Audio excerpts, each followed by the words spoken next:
ആശാനെ ലേഡീസ് ഒന്നും ഇല്ലേ? ലേഡീസ് നീയൊക്കെ എന്ന് തൊട്ട് ഇവിടെ വന്നോ അന്ന് തൊട്ട് നാട്ടുകാര് പറയുന്ന കഞ്ചാവ് കടത്താന്ന് ഈ വണ്ടിയില്. ഞാൻ അന്നേ പറഞ്ഞില്ലേ വേറെ ഏതെങ്കിലും ഡ്രൈവ് സ്കൂളിൽ പഠിക്കാൻ പോവാന്ന്. അത് മതിയായിരുന്നു. ആശാനെ ഒരു ട്രാക്ക് ഇടാവും, ഒരു മൂടില്ല വണ്ടി ഓടിക്കാൻ. ആദ്യം നീ സീറ്റ് ബെൽറ്റ് ഇടും, എന്നിട്ട് ഉള്ള മൂഡിലൊക്കെ അങ്ങ് പോയാൽ മതി. ആശാനെ ഇപ്പൊ ക്ലച്ച് ആക്സിഡന്റ് കൂടെ ഒരുമിച്ച് ഓട്ടി എന്തോ പറ്റുമായിരിക്കും? ഒന്നും സംഭവിക്കത്തില്ല, ഫ്രണ്ട് ഇരിക്കുന്നാല് പല്ല് മാത്രം. ആശാനെ നമുക്ക് ഈ വണ്ടിയിൽ ഒരു മഫ്ലർ കയറ്റിയാലോ? അങ്ങനെ ഒരു ഫാസ്റ്റ് ആൻഡ് ഫീസ് നേച്ചർ കിട്ടിയാലേ. നിന്റെയൊക്കെ മാമന്റെ വണ്ടിയല്ല ഇത് മഫ്ലർ കയറ്റാൻ, ഇത് ഡ്രൈവിംഗ് സ്കൂളിന്റെ വണ്ടിയാ. വിവരമില്ലാത്തവന്മാര്. നിനക്കൊക്കെ ടെസ്റ്റിന്റെ സംശയം ഉണ്ടെങ്കിൽ അത് ചോദിക്കും. നമ്മൾ എന്തിനാ ഈ എച്ച് എടുക്കുന്നേ? എച്ച് ഉള്ള റോഡ് ഞാൻ കണ്ടിട്ടേ ഇല്ലല്ലോ. എടാ അത് പൊട്ടാ ഗ്രൗണ്ട് ടെസ്റ്റ് ആടാ അത്. ആശാനെ ഈ ഡ്രൈവിംഗ് ടെസ്റ്റിന് എത്ര ഗിയർ ഇടണം? അത് 4 ഗിയർ. പിന്നെന്തിനാ ആശാനെ ഇവന്മാര് 5 ഗിയർ വെച്ചേക്കുന്നത്? ഇവന്മാർക്ക് 4 നിർത്തിക്കൂടെ? നീയൊക്കെ തോക്കണം, നീയൊക്കെ ടെസ്റ്റിന് പോയി തോക്കണം. 5 ഗിയർ പോലും 5 ഗിയർ. ആശാൻ ഇതൊരു ആക്സിഡന്റ് പറ്റിയിട്ടുണ്ടോ?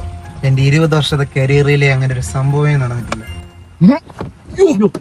എന്തുവാടാ കൊല്ലാൻ നോക്കുന്നോടാ? പണ്ട് എന്റെ പഴയ ആശാൻ ഇതുപോലെ പറഞ്ഞതാ. പിന്നെ ഞാൻ കണ്ടത് പുള്ളിയുടെ കത്തുന്ന ചിതയാണ്. എന്നാ ആശാനെ ഞങ്ങള് പോയേക്കോട്ടോ. എന്നെ ഒന്ന് വീട്ടിലോട്ടാക്കിട്ട് പോടാ കുഞ്ഞു.